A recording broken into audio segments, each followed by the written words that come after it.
Very good morning to one and all present here.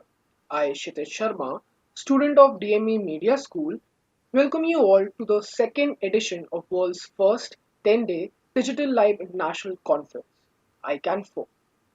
The conference is being organized by Delhi Metropolitan Education affiliated to GGSIPU in collaboration with School of Communication and Creative Arts, Deakin University, Melbourne, Australia. We are privileged that ICAN4 is being supported by Indian Council of Social Science Research. Before diving into today's masterclass, I would like to brief you all about the previous editions of ICAN that were hugely successful. ICAN 1, held in March 2018, was based on the theme India and Changing Aspects of News. ICAN 2, held in November 2018, was all about Indian cinema and alternate networks. And ICAN 3, the first online edition of the conference, was held in June 2020, and the theme was Issues of Community, Agenda, and News. Hashtag Conference for Change. The theme for this year's conference is Information, Communication, and Artificial Networks, and the hashtag is hashtag Communication Redefined. ICAN 4 is also supported by its four knowledge partners: Mangalam University, Gurugram, Haryana; Adamas University, Kolkata; Makhanlal Chaturvedi National University of Journalism and Mass Communication, Bhopal; and Vigyan Prasad, Government of India. Additionally, we have the Department of Communication and Journalism, Guwahati University, as our academic partner. Our international partner is Institute for International Journalism, EW Scripps School of Journalism, Ohio University, USA. And our media partner is the Policy Type. ICAN is the flagship conference of DME Media School, and today it has made an international name for itself. ICAN 4 is a clear example of it.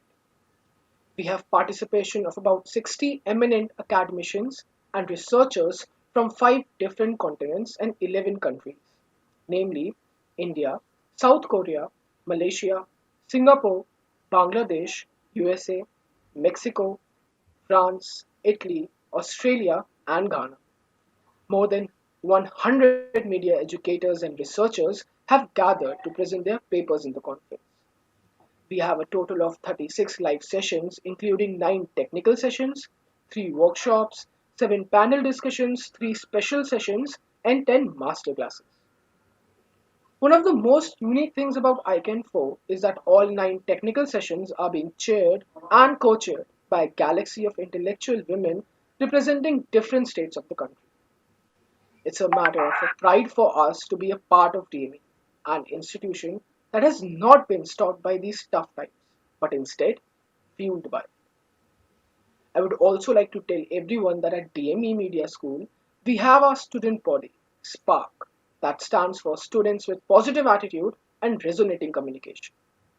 We also have our official newsletter named Journalism at the rate DME, a fortnightly publication that covers all the major activities happening in and out the campus. It's a student-centric newsletter carried out entirely by them under the supervision of faculty members.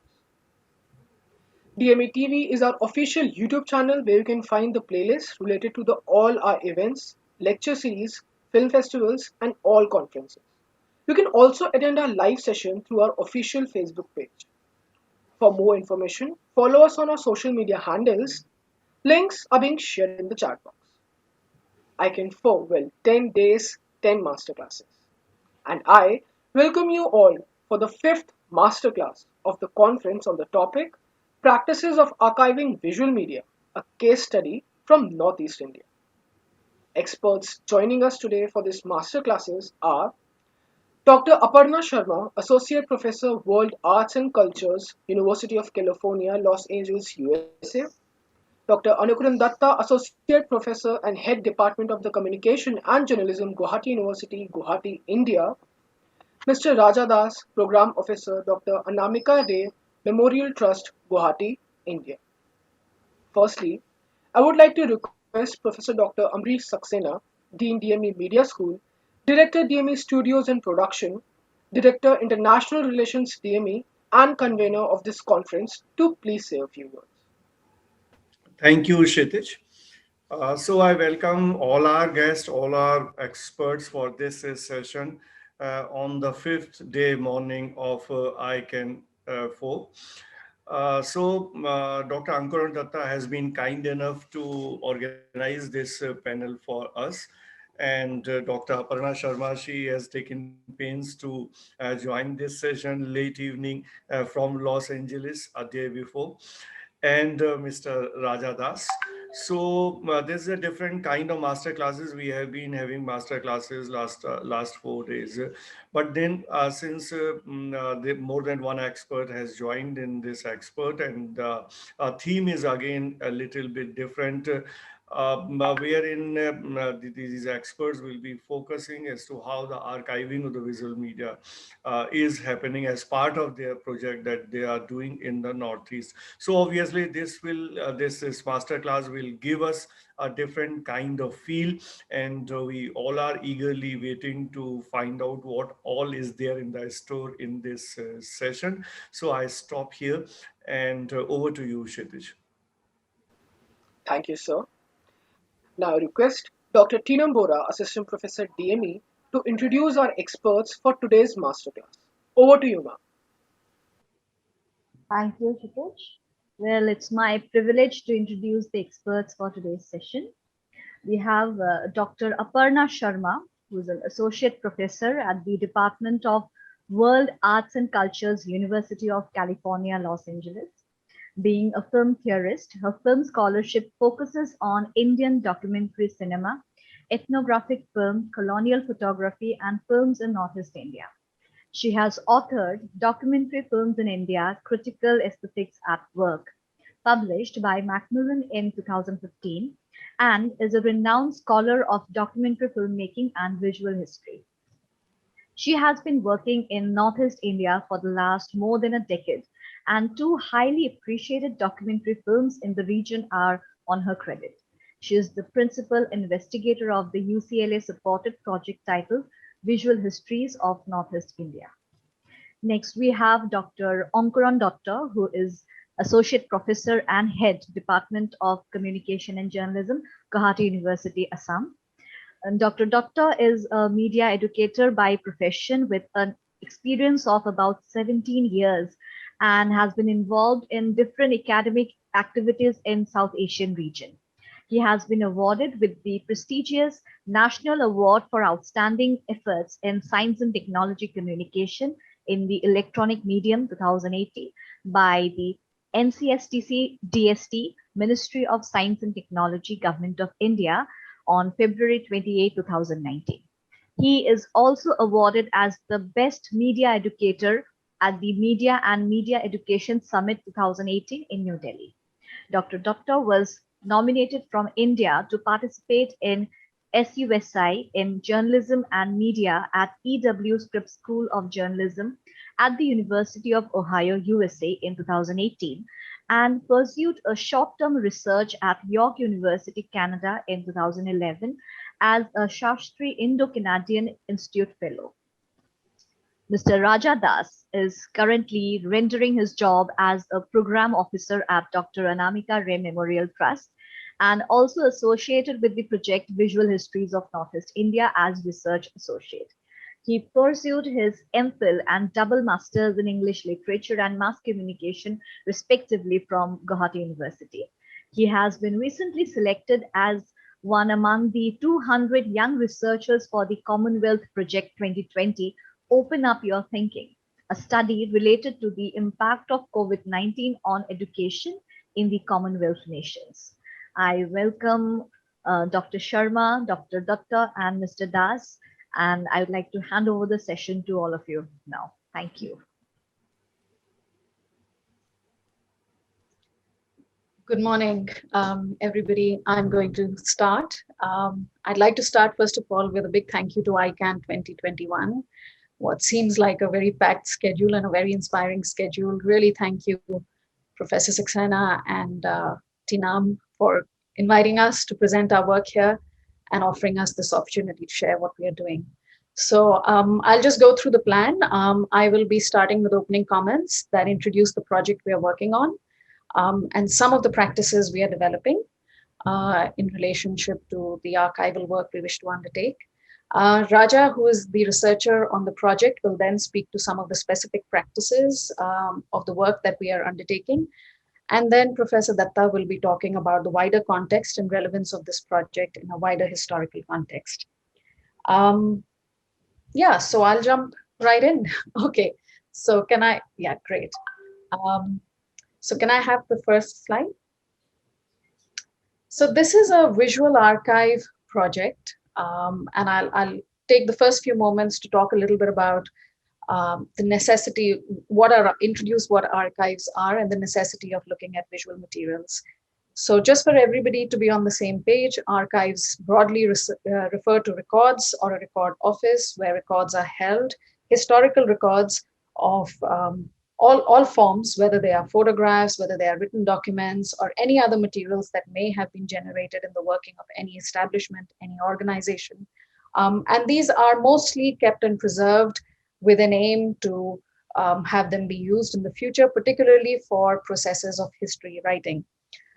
The purpose of archival preservation or preservation of documents through archives, at least in the public sphere, say through libraries and universities, is to make materials that have been in circulation available to a wider public audience for all kinds of different uses. And this is relevant in the case of our project, which is being supported by the University of California, Los Angeles Library, and which also has a partner collaboration with the Gauhati University. And I'll talk more about it as we proceed.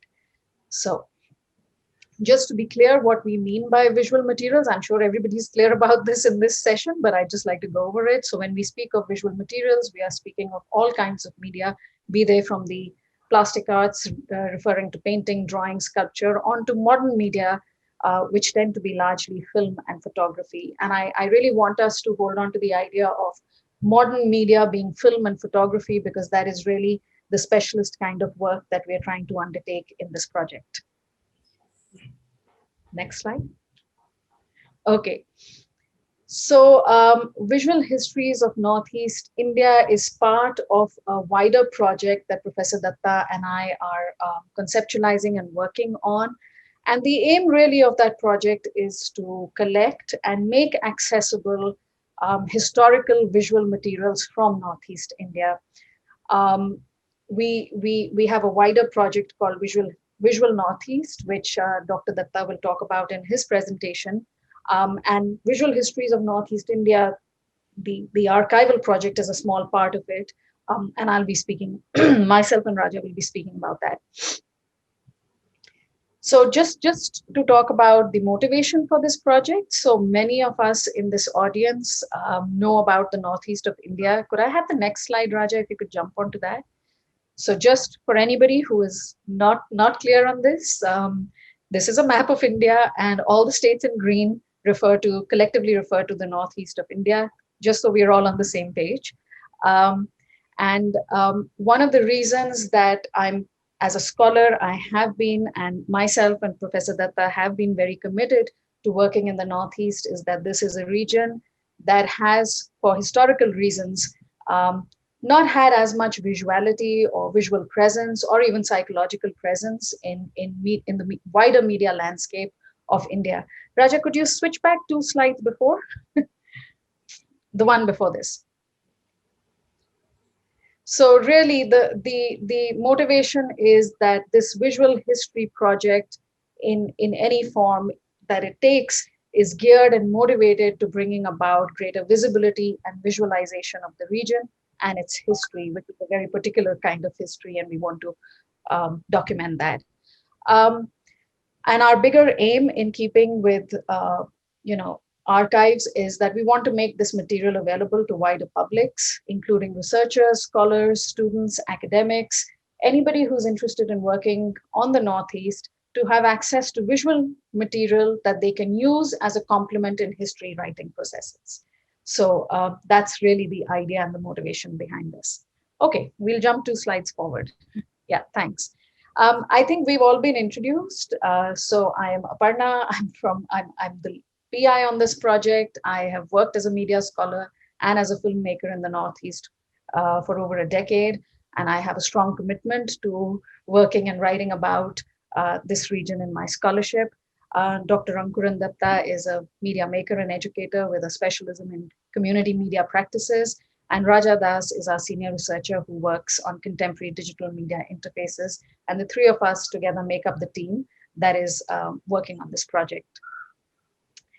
In this project, we are working on two visual materials collections. The first collection is by Shillong-based photographer, Mr. Ahmed Hussain, who has a vast personal archive of photographs, having been documenting in the region from the late 1960s, early 1970s, who has traveled widely across most states of the Northeast of India and undertaken visual documentation, photographic documentation under various ages to really document the cultural life, the peoples, the practices of the various communities that make up Northeast India.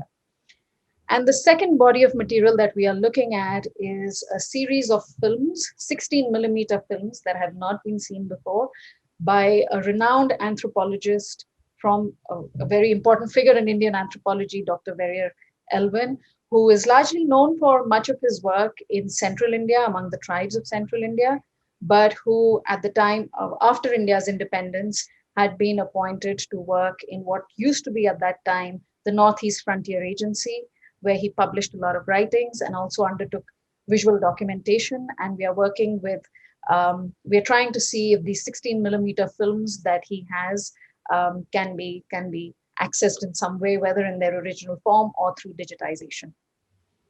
So we have two components. We are looking at Mr. Hussain's photography that goes back from the 1970s to the early 2000s, and three films by Verrier Elwin, and we don't know much about these films because they haven't been seen before. Both these collections are privately held, that is, they're in the homes of these people. Of course, Verrier Elwin is no more with us, so his family is the caretaker of these materials. And Mr. Hussain has his personal archive in his home. And both these collections, we strongly felt, were materials that were very rare. They potentially offer us very rare insight, historical insight into Northeast India, particularly after India's independence. And therefore, they need institutional documentation and preservation.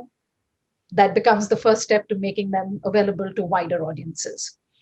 I'd now like to speak a little bit about how the project came up and the context of this archiving project that we're undertaking and how it is supported. So the University of California, Los Angeles Library is running a program called the Modern and Endangered Archives Program, which is a 4-year program in which the library will be supporting a series of projects that archive and preserve materials from non-Western societies. So for a minute, you'll just have to be in my location, Los Angeles, which is the coastal Western United States, where much research tends to be focused on North America and Europe.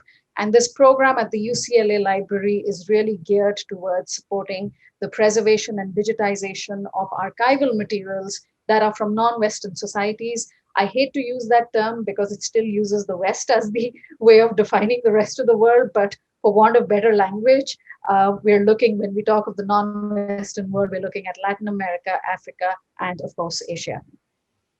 The emphasis of this program, the Modern and Endangered Archives program at UCLA, is largely to look at 20th century materials that are in different societies and in need of preservation for all kinds of reasons. Those reasons could be political reasons. The material is endangered for political reasons. The material may be endangered for natural reasons, such as weather. And that is certainly something we have encountered in our project in the Northeast, given the climate and the rainfall there.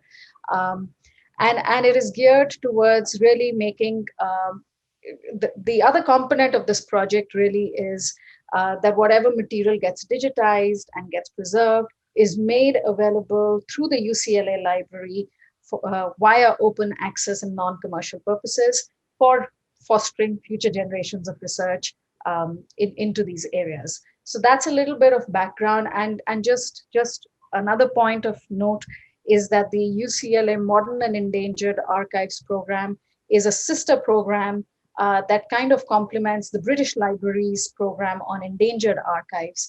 And the crucial distinction here is the British Library runs a project that looks at all kinds of archives up till the 20th century. So when UCLA started this program, the aim was to look at materials from the 20th century onwards. So it's a very small period of time that is being looked at, but it's a period of time that's looking at a lot of intense historical materials from across the world.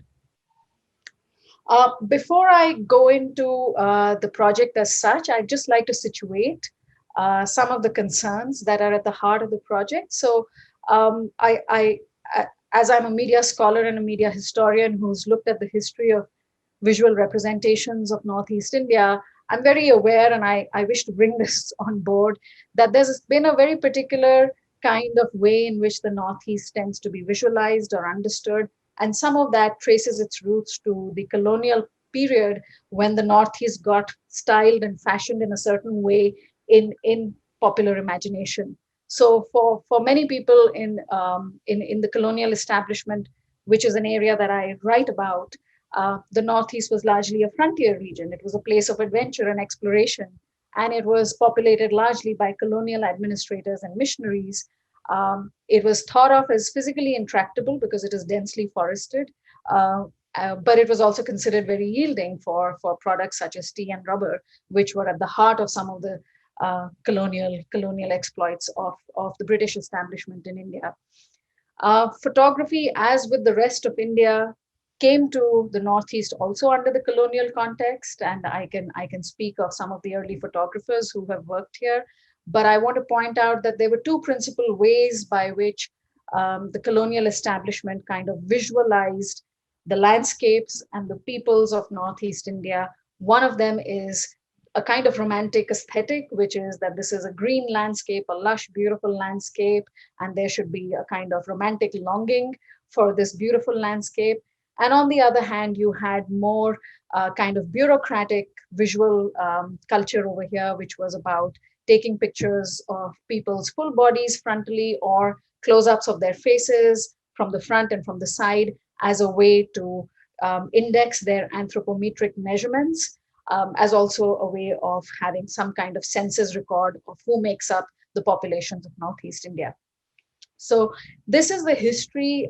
I want to gesture this colonial history of how the Northeast tended to be visualized historically, because the two collections that we are working with, Mr. Hussein's photographs and Verrier Elvin's films, are both developed after India's independence. And I think it's really important that we are able to look at these two collections and also give a wider context that these are materials that come about in independent India, and to see whether they offer any major departure or an overlap with the way the colonial establishment of the Northeast had kind of tried to visualize it and create a visual structure for it. Yeah, so that's just a colonial, the background, and this will be taken up more by Professor Dutta when he speaks in this presentation. So our project is divided into a couple of phases. We are in the first phase of our project, which has unfortunately come to a grinding halt with the pandemic, but I'll speak to some of the aims, and I hope this is practical information that is useful for everybody attending this session. So how do we begin to archive? What do we do in an archive? How do we go about preserving material? So the aim of an archival process is really to take a body of material, to document it, to find out as much data as you can, to try and create metadata that puts it into certain kind of context, to digitize it, and to make it available through some kind of, in our case, digital interface, which would be the UCLA limited access UCLA library. This first phase has a series of tasks we are undertaking, and Raja is going to talk us through each of those, but I'll just give an overview of what motivates phase one of this project. So in the first phase, we will principally be undertaking a survey, which leads to an inventory that we will develop, which is a kind of overview of all the material that we have looked at and that we wish to digitize and preserve. So in this process, we are largely going through all the materials that our two subjects have. We will develop a list, a large inventory, which quantifies these materials, gives them numbers, description, and takes down all sorts of details related to these materials, whether those are anecdotes or whether they are principal germane pieces of information. We are also conducting an evaluation at this stage of the material. So a lot of the material with Mr. Hussain, when you work with somebody who's been photographing from the 1970s to the early 2000s, you're also walking through a history of photographic technology. So what we need to know is how many photographs are there in his archive, what kind of camera were they taken on, what kind of format are they on, what kind of machinery will it then require us if we were to digitize this material. So we're going to undertake this evaluation of all the material as to what its technical specs are. Likewise with Verrier Elvin's films, these are 16 millimeter films that have just been lying in film cans. So they are not digital, they are proper celluloid, and we don't know what the condition of these films is. So we are engaging with a series of archivists based in both India and Los Angeles, who will be undertaking a physical examination of these films to see what condition they are in and what would be the best course of kind of going about digitizing or preserving them in whatever way. And this is important because this is what is going to help us understand what kind of tools and machinery or equipment we need in the future for which we will need to raise funds. So there's a kind of physical evaluation that is taking place. A third very important part of our process is to look at the legalities related to these materials. So who owns the copyright principally, and whether there were any permissions taken, what is the status on permissions related to the people in these materials who have been depicted. Now, Ankuran will talk more about the legalities of this, but I'll just suffice to say that when we're looking at copyright and permissions, we're really doing this as a way to ascertain whether this material can be made available via open access in the future. If there are any copyright limitations that stop us from making this available in the future, then we need to know that now rather than have all the funding in place to archive this and then figure out that we have a big legal case at hand. So that is something that I would urge anybody who's interested in doing archival work to kindly look into the legalities of how copyright and permissions work and what sorts of hurdles or opportunities that might open up for us. And last and most crucially, we are also very aware, as I think Ankuran mentioned a little while back, that this is a first of its kind project in the region. So we also want to use the project not just to kind of evaluate and potentially digitize and preserve this material. We also want to use this opportunity to create some capacity building in the region. So both from UCLA specifically and the UCLA library specifically, as well as in collaboration with the Gauhati University Department of Mass Comm and Journalism, we are using this project as a way to conduct a series of activities that create some kind of awareness, offer some kind of training, offer some kind of language by which we can begin to talk about the necessity and the value of visual archiving related to Northeast India. And at the end, we'll be happy to share some of the activities that we are undertaking, and we would welcome anybody to participate in those. The idea being that we do not wish this to be a series of researchers coming from outside doing the digital preservation archiving and then leaving the landscape. We really want to cultivate a kind of manpower and a capacity for this work to carry on in the Northeast by itself. So I'm going to stop there and I'm going to give it over to Raja, who will speak specifically to the ways by which we are undertaking archiving and the first phase of activities for our project. Thank you so much. So thank you very much, ma'am. Before getting started, please let me know if I am audible to all once again. Yeah, okay. Yes. So first of all, very good morning to all the audiences that this master class is reaching through different platforms, beautifully organized by ICAN conference. So coming to my part of this discussion. So madam has already talked about the background of the topic for this master class, which is which in itself is a part of the larger project that we are working together. And by now you all have got to learn that we are still at an initial stage of this project, but despite that I think we have made some developments, and this topic for in today's masterclass is one of the example for the development. So coming to my part of this discussion, survey inventory of photographic collection. It is very important to understand the creation, the idea behind the creation of inventory while working on this project.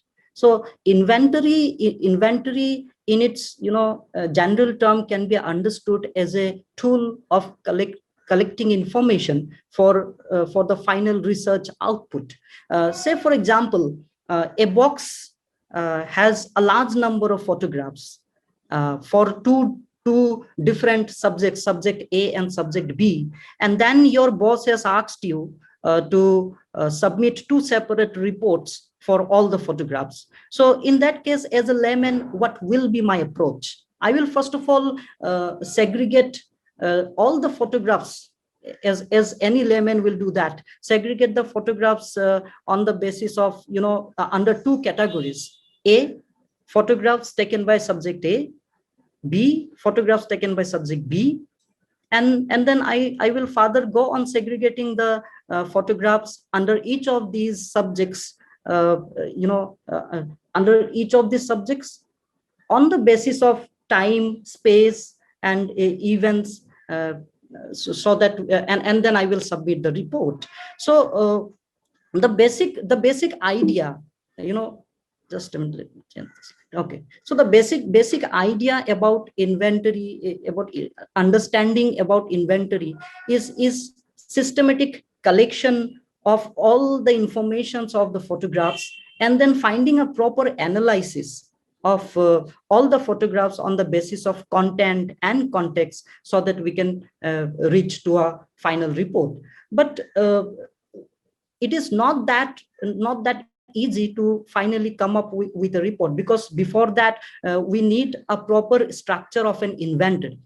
Before that, and again, before getting to the proper structure of the inventory, we need to understand how to go with the inventory. We need to understand what should we do, what are the different methods. So in general, the researchers who are associated with the photographic collections, they believe that for preparing an inventory, visiting the subject is of utmost importance. But when I was going through the photographs during my first field visit under this project, I have learned that of course visiting the subject is important, but it is as equally important to visit the photographs. So visiting the photographs will not only help to understand about the content of the photographs, but it will also help us to understand about the photographer himself, about the subject himself.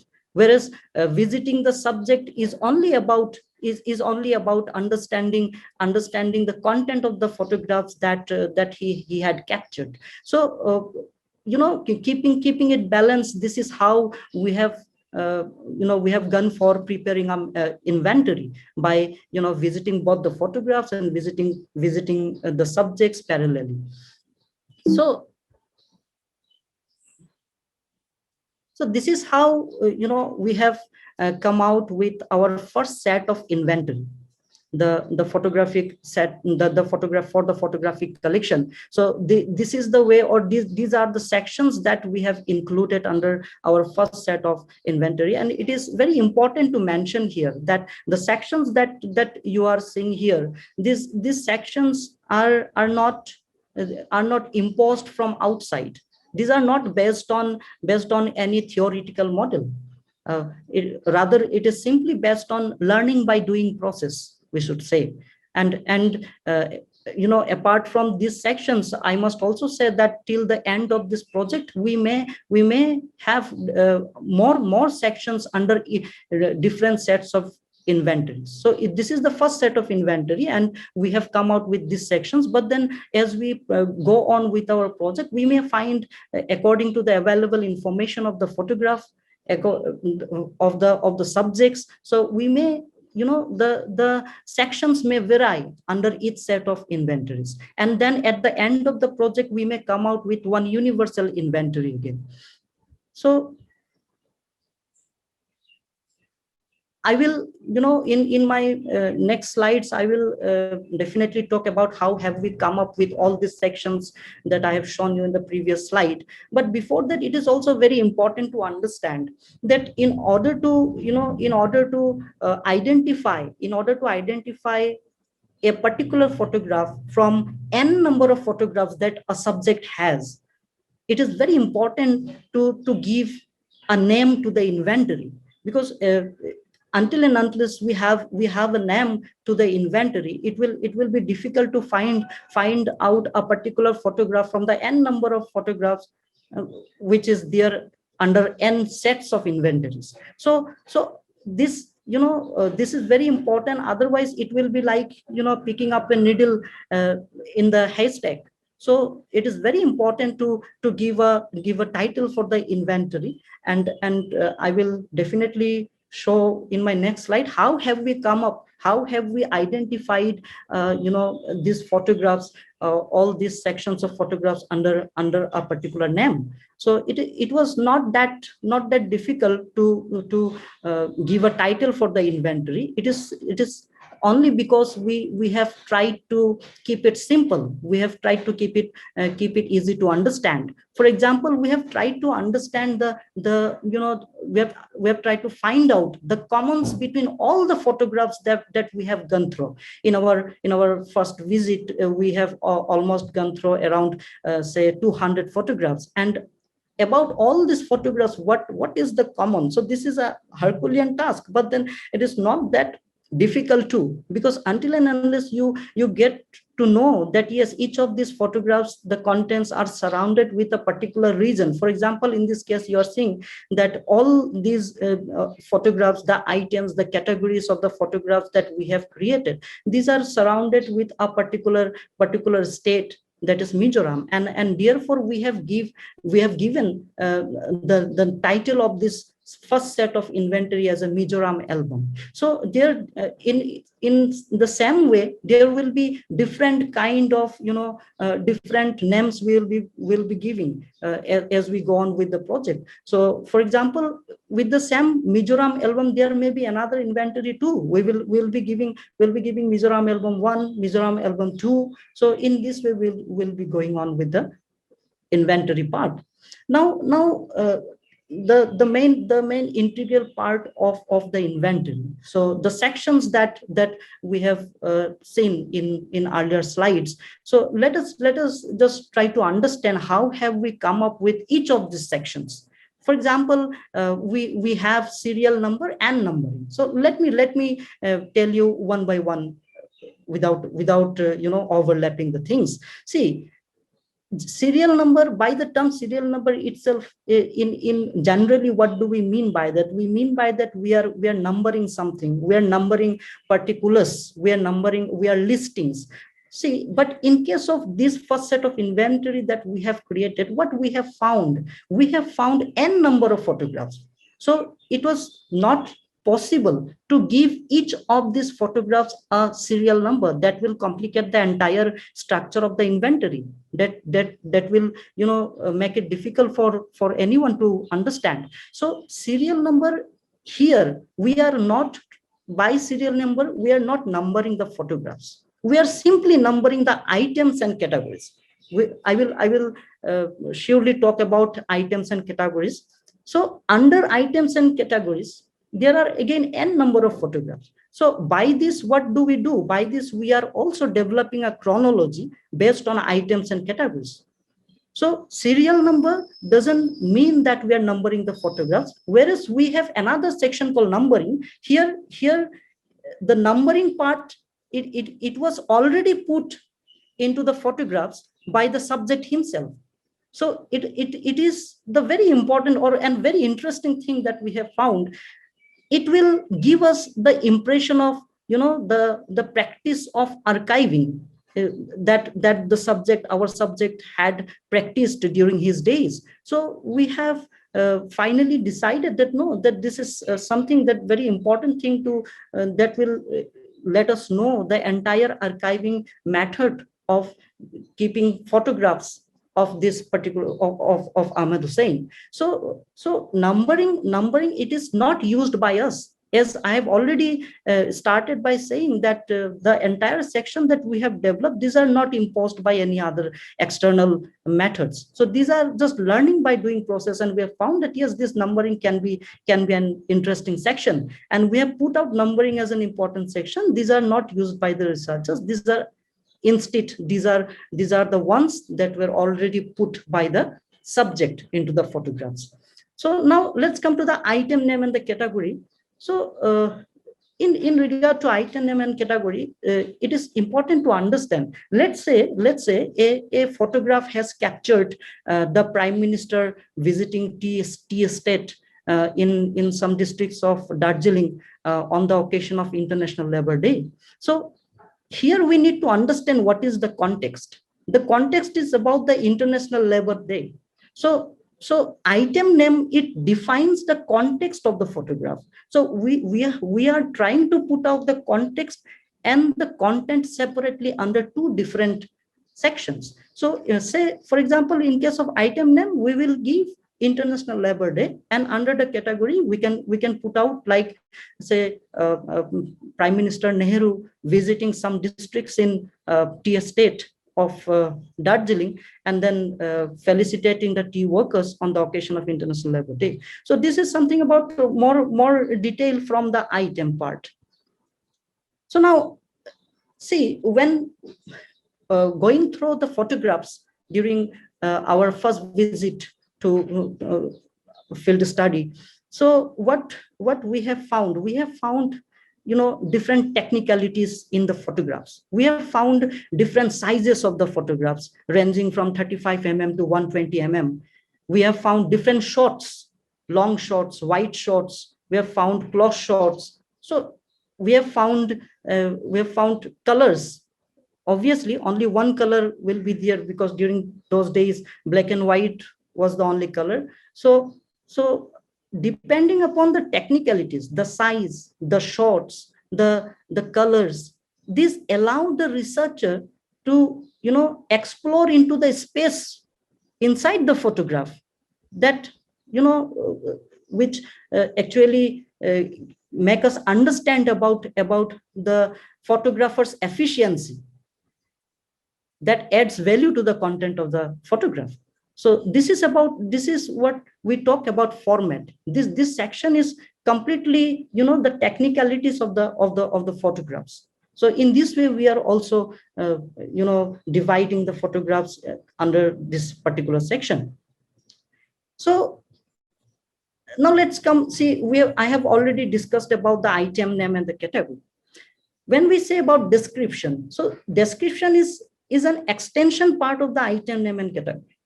Description is about more detailed information of the contents of the photograph.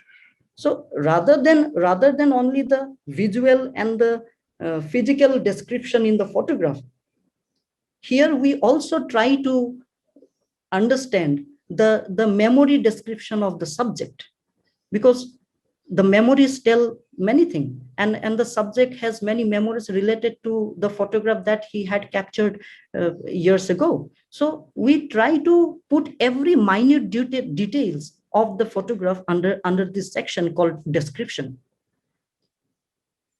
So this is the most important and the most challenging part, I should say, the copyright and the permission section, as it is related to the legalities of the photographs.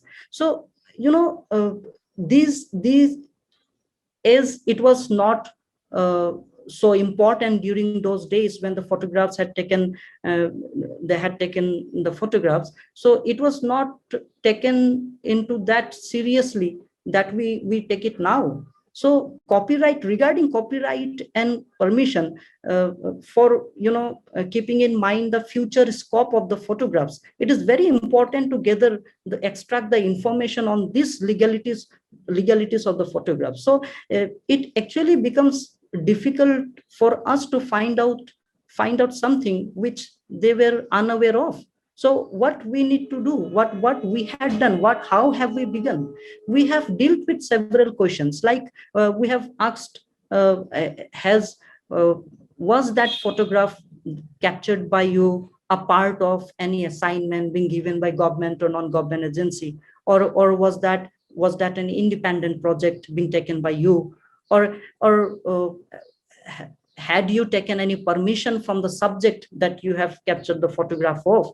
So these are certain questions that for now we are dealing with in order to get the legal informations of the photographs, because in order to get the future use of these photographs, it is very important to get this particular information. So regarding copyright and permission, Ankuran sir will talk in his slides. So this is the last section. This is special notes. So this is something about, there, as I told in my previous slides, that all the photographs were numbered by the subject himself. So there were some photographs which remained unnumbered, or somewhere it got missed out, or somewhere the dates got missed out. So the and some important information, on behalf of someone that the photograph wanted to give it credit to. So such kind of information we take care of under this particular section, special notes. So this is all about how have we dealt with the first set of our inventory, how have we come up with learning by doing lesson on creating sections of this inventory. So I now forward to Ankuran sir for his slides. Thank you. Thank you so much, Raza. And thank you so much, Professor Aparna Sharma, for your presentation. And at the very outset, I would like to thank again Professor Ambaresh Saxena, the Dean of DME Media School, Dr. Bala, and Dr. Bora, and all the members of the organizing committee of ICAN4. And it is such an interesting event of 10 days digital conference. And for the first time in India, it is organized. And this is the 4th edition of the ICAN4, ICAN series. And so I would like to appreciate again and thank you for giving us this opportunity. And so some of the parts have already been covered by Professor Sharma and also Raza.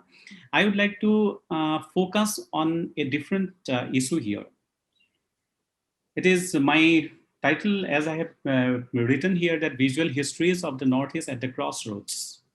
So it was the colonial expansion in the Northeast India in the late 19th century that brought transformation out of globalization and started circulating the visual representation of the region through the printing press to photography and film. It started to present the visual culture of the British India, mostly related to archaeology, then anthropology, landscape, ecology, material culture, develop and the planning studies, etc. So colonial curation was exercised based on the racial segregation and ethnic formation of the tribe or the ethnic group and the non-ethnic group. And just I can give here an example of Professor Christopher Vaughan's picture that is on the developing visual anthropology of the Konyak Nagas. So he did a lot of work on Naga community, and it is all these pictures are available in his book. Professor Aparna has already very briefly discussed about the colonial photography, but my focus in this presentation is on how they are wrongly portrayed and misleading representation of this region. So you can see in this particular slide that is Born and Sephard. I hope that you know about Born and Sephard Studio, which is one of the oldest photographic studio in the world. And this particular building is located at the heart of Kolkata, that is called Dharmatala, or the Esplanade, which is very near to the New Market, and it is very popular in that particular region, in that particular location. And so the history behind Born and Sephard is like that. In 1862, when noted British photographer Charles Shepherd established a photographic studio with Arthur Robertson. And that photographic studio was called as Shepherd and Robertson, and it was located in Agra. And it was established in 1862, and later it was moved to Simla and eventually became the part of Howard, Bourne and Shepherd, set up by Samuel Bourne, another very renowned photographer, British photographer, and Charles Shepherd, along with William Howard, which was first established in Simla in around 1963, and then they also started their brands in Kolkata, Mumbai, and they had their agencies across the country. Even they had also their outlets in London, in Paris, in many other places.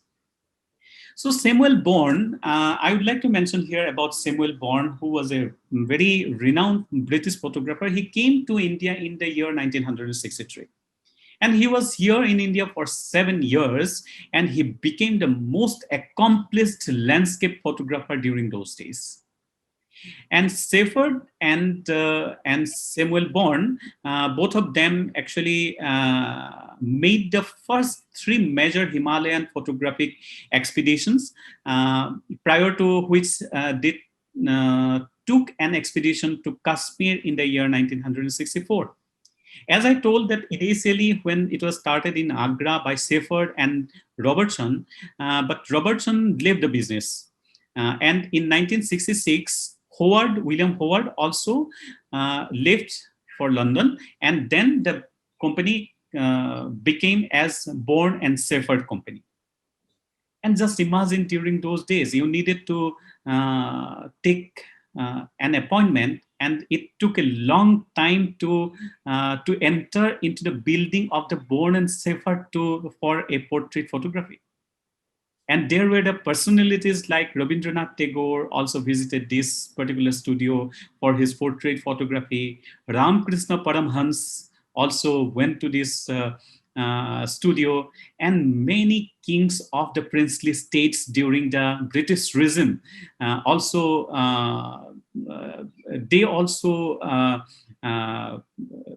got the appointments very late. Means it took long time to get the appointment during those days for a portrait photography. That was so popular during those days, but very unfortunately as I remember, in 1991, so there was a huge fire in this building, and so more than 2,000 very exclusive and very rare negatives of the photographs were lost, and that was a huge financial loss for the company. And finally, only 5 years back in 2016, in June 2016, this studio finally shut down, and it is no longer exist. But today, some of their earlier work, are preserved at the University of Cambridge University Library, the National Portrait Gallery of London, the National Geographic Society's Image Collection, and Smithsonian Institution. And why I informed about Bourne and Shepherd, there is a reason, because we all know that Ghoshal Studio is a very popular and one of the earliest photographic studio here in the Northeastern region. When we discuss about the Northeastern region, we should always remember that during those days, it was called only Assam, and with only these 7 sisters, excluding Sikkim, because I also believe that Sikkim is economically and politically, it is a part of the Northeastern region, but the Northeastern region consists of the 7 sisters, these seven states, 7 Indian states at this moment. Can you go to the next slide, please? So what I told earlier about that the visual histories are at the crossroads. Here is an example. Due to the copyright issues, I'm not going to play this video. This video is available in the YouTube, and it is launched by Welcome India, and this this video is basically on a collection of a few rare photographs of Assam. And when we go through that video, it is not I think 1 minute duration video, and there are lots of video. It was launched only a few months back, and there are lots of views already of this video, but some of the photographs are very wrongly portrayed in this video. I'm just going to, I have selected only 2-3 photographs here to discuss. Can you go? Yeah. So if you go through this photograph, just see the this headline or the title of this caption of this photograph, that Assamese man in costume. Just note here that costume with elephant and ox carts transporting tea in 1930. An obscurity prevails for Assamese costume in this picture. It is very misleading, very misrepresentation of Assamese culture, and all of we know of this colorful costume we have in Assam, not only in Assam, in the entire northeastern region, and which constitutes of 357 different ethnic and social groups as per the Anthropological Society of India. And all these social groups and all these ethnic groups have their own costume. And they are very colorful, and they represent the diversity which India offers to the world. And how it is represented here in this photograph, that it is Assamese costume. And I'm like, if you go through, if you can see this photograph in a close, then you will find that what is the costume is represented in this photograph. Can you go to the next slide, Raza? See, this photograph is basically archived at the Smithsonian Institution. And it is very clearly mentioned that the creator is born in Sephard. You can see that object detail, which is the metadata, is given very clearly in this photograph. And before going to discuss about the photograph, I would like to mention about the Smithsonian Institution is the world's largest museum, education and research complex with 19 museums and a national zoo, shaping the future by preserving heritage, discovering new knowledge, and sharing resources with the world. The institution was founded in the year 1846 with funds from Englishman James Smithson, according to his wish, under the name of the Smithsonian Institution, an establishment for the increase and diffusion of knowledge. I refer to Ghosal Studio. Some of the photographs are also the Ghosal Studios photographs, also archived in many parts of the world, in different archives and different libraries. And Smithsonian Institution also has a good archive of a few photographs. And I'm very happy to also note here that Professor Aparna was a senior fellow in this Smithsonian Institution based in Washington, D.C. And so in this photograph, it is very clearly mentioned that Assamese man with elephant and ox cart transporting tea. Now the question arises here, who is an Assamese? Okay, this is a long debate, and that is the reason that Assam movement started, and it took, and a new student group formed a political party, came into the power only with this concept of Assamese. So it is not too easy to explain here who is an Assamese, and I'll just explain later also in the earlier slides that how the word Assamese has been described in different ways. And see, again, in the earlier photograph, can you go to the earlier one, Raza, please? It is written in the earlier photograph that it is taken in the 1930, and come to the next slide. And see, it is here in the Smithsonian Institution's archive. It is written very categorically that it is the photograph was taken in 1903 or before that. It is not in 1930, but it is 1903 or before that. And as I mentioned that the Bourne and Sephard did some expedition in the Himalayas, and maybe during that time in the 1860s or 70s or even 80s, these photographs were taken in Assam. Go to the next slide, please. Another very interesting photograph here. Assam is tea coolies at factory, 1920.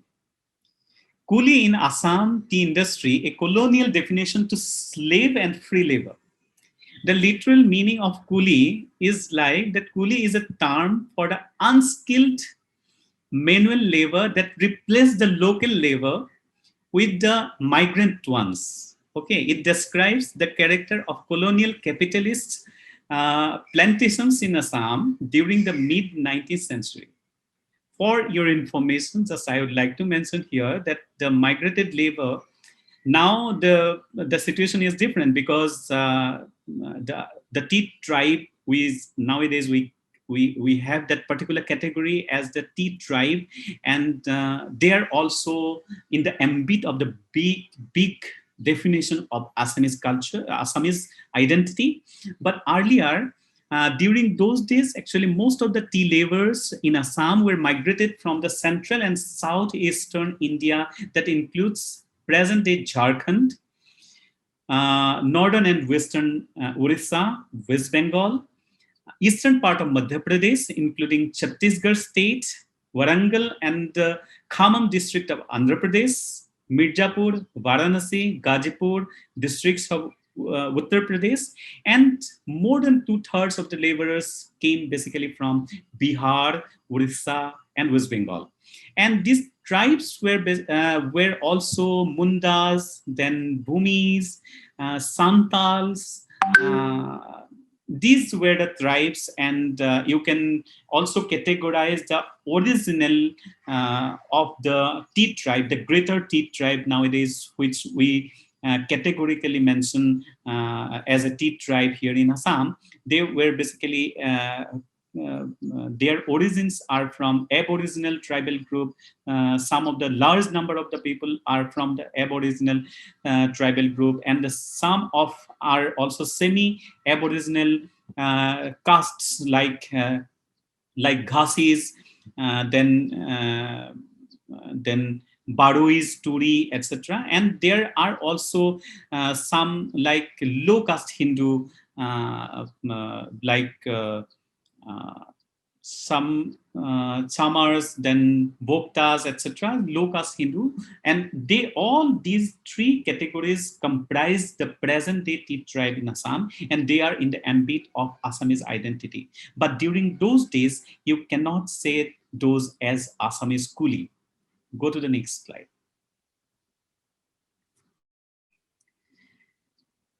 See, there are here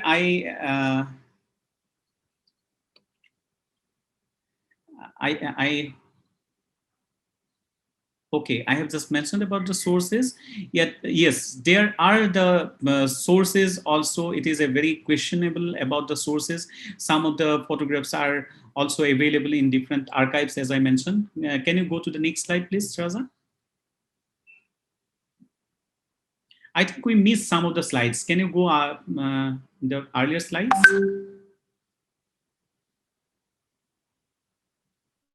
Okay. Okay. And go to earlier slide. One more. Then earlier. One more.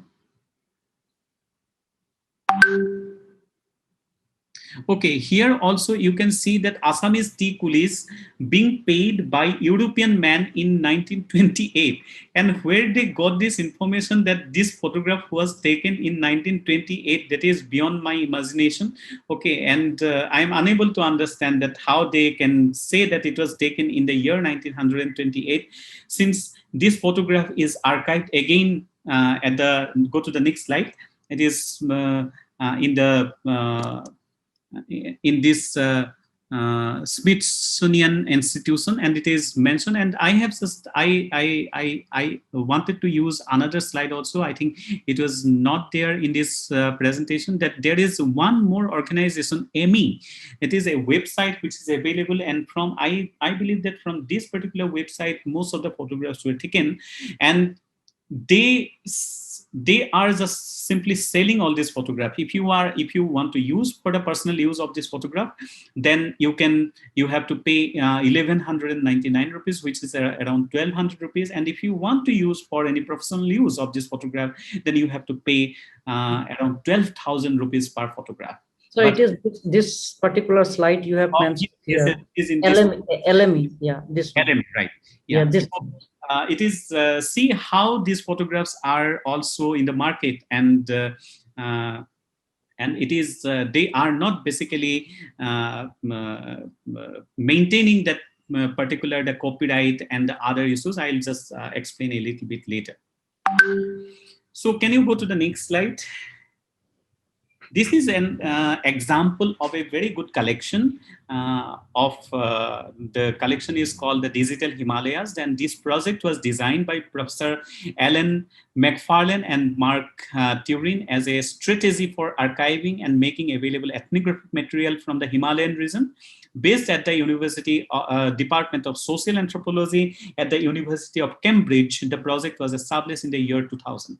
December 2000, and later during this 2002 to 2005, the project moved to the Department of Anthropology of Cornell University in New York, and later it was relocated to the University of British Columbia in Vancouver in Canada. So this is one of the very nice collection, but it is not covered the entire Northeastern region. It is only, you can find a few photographs of Naga community, and mainly their focus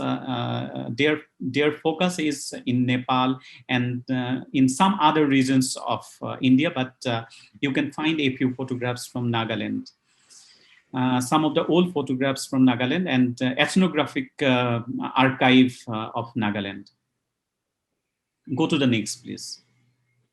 So now I would like to mention here that there are visual archiving practice in Northeast, and Professor Aparna has also mentioned about the copyright issues, and Raja has also said about the copyright issues. So some of the issues are very much important in the visual archiving. One is the copyright issue, then improper visual representation that I already explained about the improper visual representation, then the exploring the archiving places into regions like college, university, archives, corporate, government archives, historical societies, museums, religious archives, special collections, etc. And with those, what we have a plan. I'm just going to explain it later. And very briefly, I would like to mention here that about the copyright. See, if it is a copyright protected material, it cannot be available in the social platform or in the public domain. There is another concept called the copyleft policies. So copyright is a very strict restrictions of the creator of those photographs, but in the open licensing, and more particularly, it may be like in the public domain where there is no license at all, and you can just make available any photograph, any historically means relevant photograph available in the public domain. But there are a few licenses under the Creative Commons, and these licenses are very, very popular licenses like Creative Commons by attribution, Creative Commons by CC BY SA, by attribution share alike, Creative Commons by attribution non-derivative, Creative Commons by attribution non-commercial, then by attribution non-commercial, share alike, and by attribution non-commercial and non-derivative. So by attribution non-commercial and non-derivative is a very restricted. You can see in this picture, it is well represented here, all this, the openness of all these licenses. And here it is CC, BY, NC, ND, that is by attribution, non-commercial and non-derivative. So it says that you can change that photograph. I have just recently checked another video which is available in the YouTube, and where some of the photographs were colored actually by a studio in Guwahati called TD Studio. And I don't know whether it is, how much it is authentic and how much it is actually acceptable of coloring the old photographs. If a photograph is licensed under by attribution non-derivative, in that case, no one can change that color. So we need to very carefully check whenever we work on the archives and whenever we work on the visual histories or visual media, we should very carefully look into the copyright issues. And in this connection, I would like to mention here that from this project itself, we are going to have a workshop on 10th of July, and which is the last date of ICAN4. And after, of course, after valedictory of the ICAN4, we are going to start this workshop from 7:30 to 9:30 for 2 hours workshop, where Professor Sanjay Mishra from Canada and a lawyer of Supreme Court of India will speak about the copyright and open licenses. And so I have mentioned about the registration is the last date today. And so if you are any participant is interested, you can register today.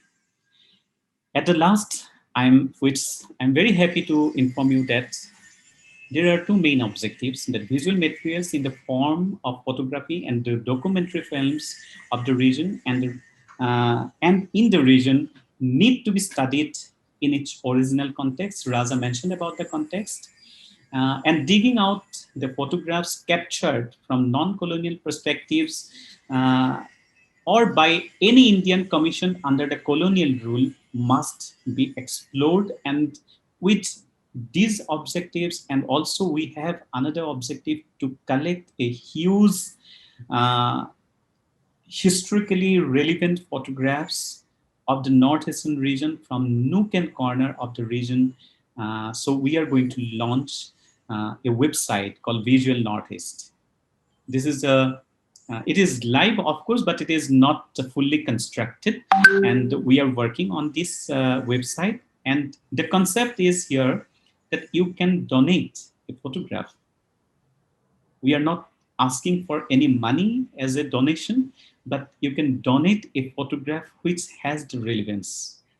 So your own copyright will be protected, but you need to give it in any open license that already I have mentioned about, under any license of the Creative Commons.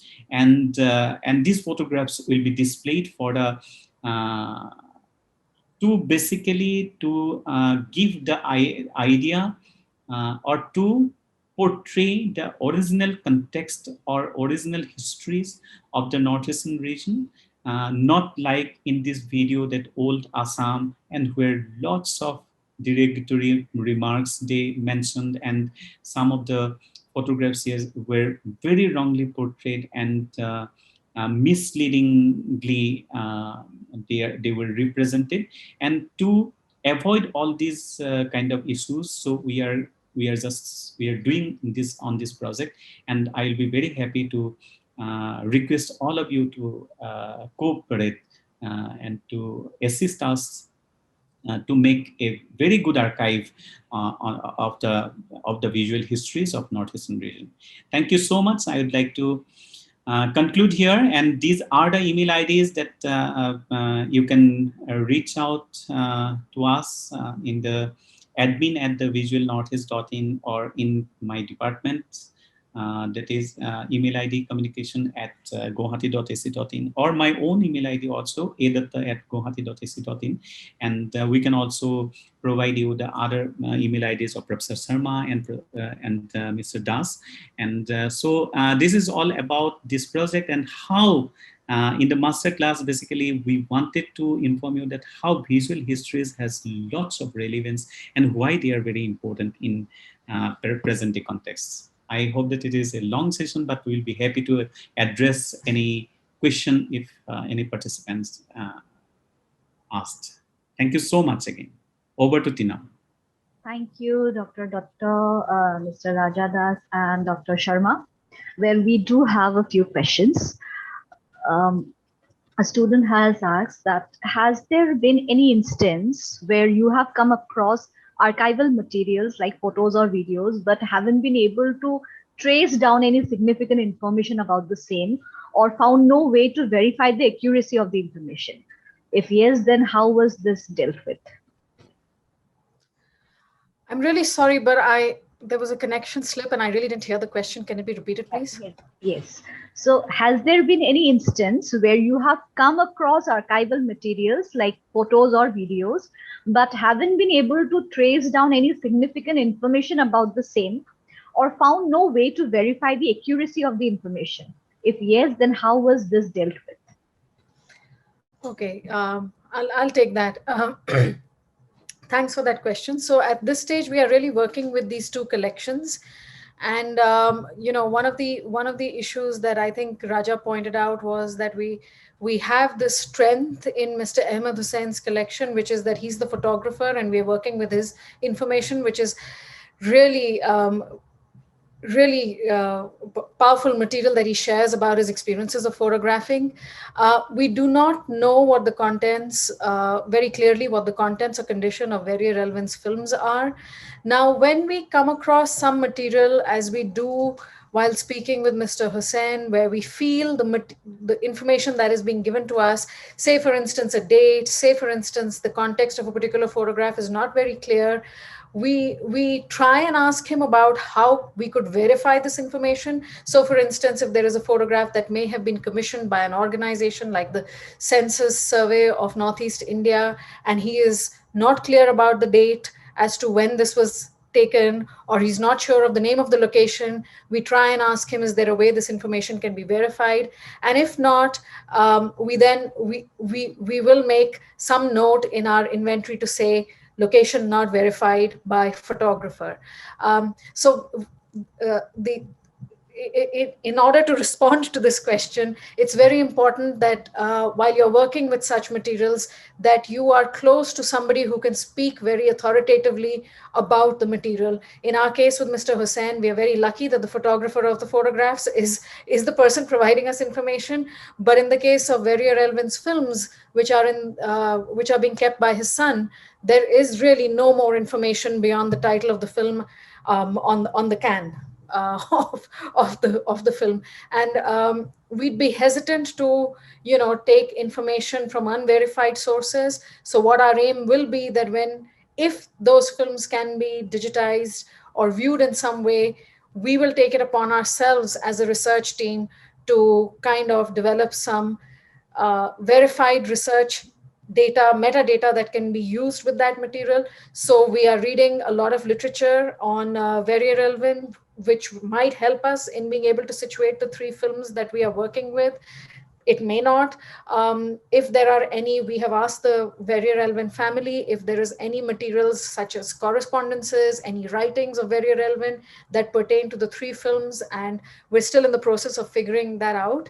So the short answer to that is you really need to be careful who your source of information is. And if possible, you need to have authoritative verification of the information. And if it's not available, then you take a stand in your metadata generation to say information not available, as opposed to using unverified information. Thank you, ma'am. So another question is that what can be done about damaged or dilapidated archival materials? Will digital correction be able to restore its value? Okay, I'll respond to that again. It's a divided view on what digital correction can do, because digital correction can interfere with the fidelity and the original value of the material.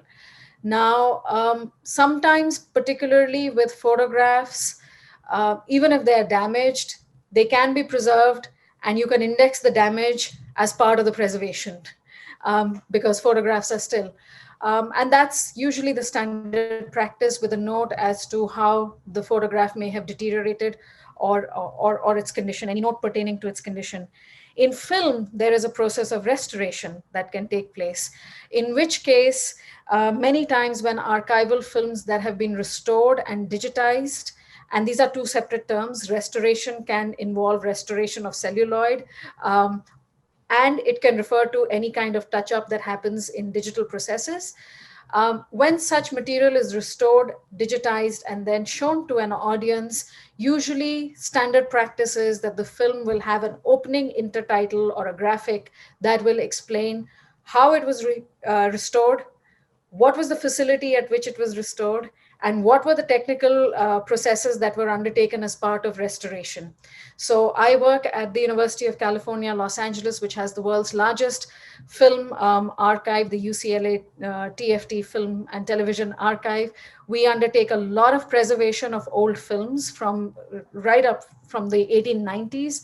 And many times when these restorations are exhibited publicly, we do make it a point to announce this has been restored by UCLA Film and Television Archive, the process that was used for restoration, and any specifications that this was a film that was in black and white. This was a film that was partially in color. We have used digital processes to enhance that color or to fill that color where it was missing. And we also try and make a disclaimer that the restoration processes or touching up are only an effort on top of the original. They should not be confused as the original. So something that explains that. Yeah. Okay. So has there been no material available for pre-colonial era? Or why is that you have started your archiving from a particular time period only?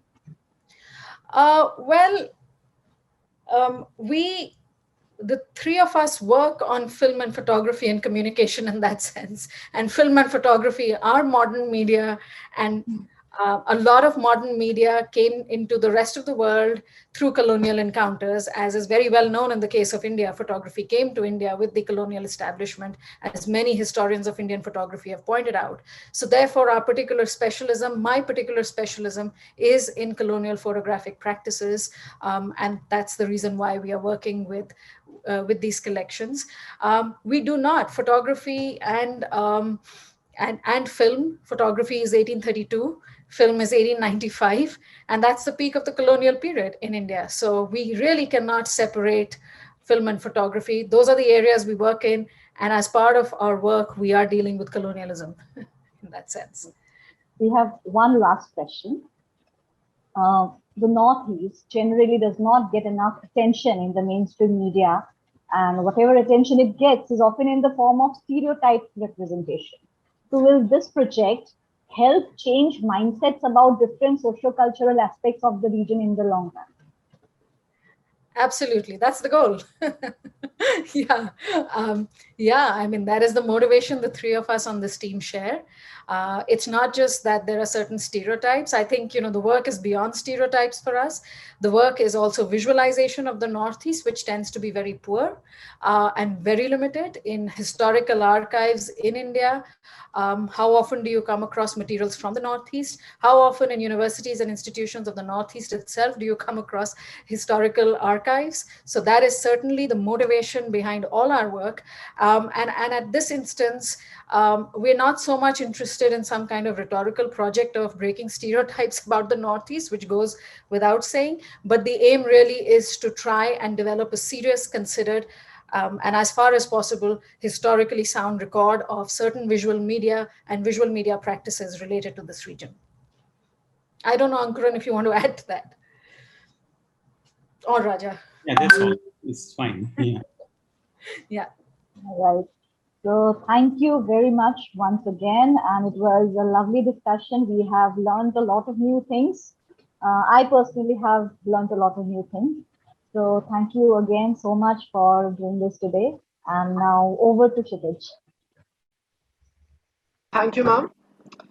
Now, I would like to request Professor Dr. Susmita Bala, Head DMA Media School and Chief Associate Convener of ICAN4, to give the concluding remarks. Thank you, Kshitij. It's a wonderful masterclass. I learned a lot. I think students also would have enjoyed. All of you shared lots of information about Northeast. I know that Northeast is very beautiful. History and culture is very rich and colorful. So for taking this project is very ambitious of archiving visual media of Northeast. This will prove a great step in preservation of this cultural heritage of the Northeast. So thank you, Dr. Aparna, Dr. Ankuran, and Rajadas. My best wishes for your project. Thank you. Thanks to all present here. Thank you. Thank you so much. And again, on behalf of the team, our Yes. sincere gratitude to Professor Ambrish Saxena, Professor Susmita Bala, Dr. Tinam Bora, all the organizing committee members of DME Media School and ICAN4. And also, we would like to appreciate all the participants for joining in the early in the morning at 9 o'clock. And so thank you so much. And it was an encouragement for us that there were more than 150 participants in this early morning. Thank you so much again for giving us this opportunity. Thank you. Thank you so much. Thank you so much. Thank you, ma'am. I would like to thank our experts for taking out time for this masterclass and for their wonderful inputs into making this masterclass very productive. I would also extend my gratitude to Professor Dr. Ambrish Saxena, Dean DME Media School, and convener ICAN4. I would also like to thank Professor Dr. Susmita Bala, Head DME Media School, Chief Associate Convener ICAN4, for their constant guidance and support. I would like to thank Ms. Manmeet Kaur, Dr. Manashwari Maheswari, Ms. Shruti V.S., Ms. Mudita Raj, Ms. Krishna Pandey, Mr. Mohit Kishore Vats, and Mr. Pramod Kumar Pandey for their constant support. A heartfelt thanks to Mr. Ritik Ghosh, Mr. Sumantra Sarthidas, Mr. Sachin Nair, and Mr. Yogesh Sharma for managing the overall digital operations in ICAN4. I would also like to thank our newsletter and media team comprising of both students and faculty members, naming Mr. Mohammed Kamil, Mr. Sukriti Arora, and Dr. Teenam Bora for constantly supervising and motivating it. I'd also like to thank Mr. Anmol Mehta for tirelessly working and making our events look more beautiful digitally with the help of his prolific designs. I would also like to thank our entire team, all faculty members and students who have worked day and night, facing all the challenges and obstacles of the pandemic to make this conference happen. Lastly, I thank our audience for being here and contributing. I request everyone to follow our social media handles for more updates and information. Don't forget to visit the DME website and the ICAN4 micro website for any or all the details. We request you to please fill the feedback form. Link of the same is being dropped in the chat box. Stay tuned with us for the upcoming technical session on the topic Education in the Age of Digital Media and Artificial Intelligence. Thank you and have a nice day.